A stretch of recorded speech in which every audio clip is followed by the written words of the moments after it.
defense budget 2022-23 has focused on the modernization of Indian armed forces with thrust on the government's ambitious Aatmanirbhar Bharat. The capital outlay for 2022-23 has been scaled up by 12% to over Rs 1.52 lakh crore as compared to Rs 1.35 lakh crore budget estimate. However, the last year's revised estimate stands at over Rs 1.38 lakh crore for capital expenditure. Finance Minister Nirmala Sitharaman, who presented her fourth budget on Tuesday in Parliament, earmarked 68% of capital procurement of Rs 1.52 lakh crore for the domestic industry in 2022-23. Experts are of the opinion that the modernization plan of the armed forces would gain pace this time since the funds have been made available and also the COVID situation are normalizing worldwide. Among the three services, the Indian Navy utilized all of its funds allocated to them, followed by the Indian Air Force, while the Indian Army returned the amount it was given due to non-utilization. It must be noted that the capital outlay means setting aside funds for capital expenditure that include the purchase of defense equipment,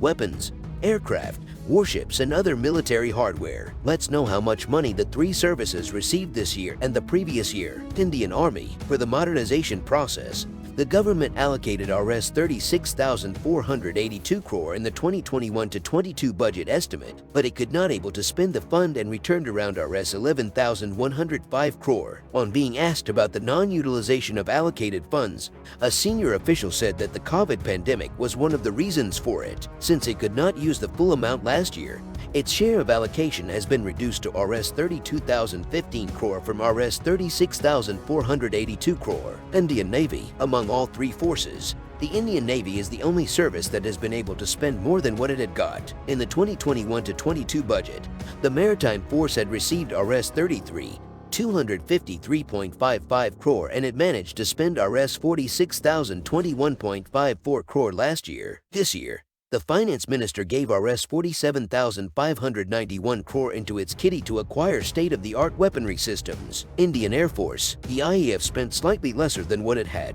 Last year, it was given Rs 214.77 crores and bought military weaponry systems worth Rs 830.93 crores. Sitharaman allocated Rs 55,586.65 crore this time. The additional expenses incurred by the Indian Navy and Indian Air Force reflect that they have purchased arms, ammunition, aircraft, and other military hardware from different countries and also procured domestically amid strained ties with China over border issues along the line of actual control in the Ladakh region. The two countries are engaged in a border standoff since May 2020. Defense Minister Rajnath Singh hailed the budget presented by his colleague Sitharaman and said that the allocation of defense budget would push for the vocal for local initiative. Rajnath highlighted that this year's budget has increased the total outlay for effective capital expenditure by a massive 35.4% to more than 10.6 lakh crores, with the bulk of the money going into the development of social and physical infrastructure in the country. He further said that 68% of the defense capital procurement budget has been allocated towards local procurement.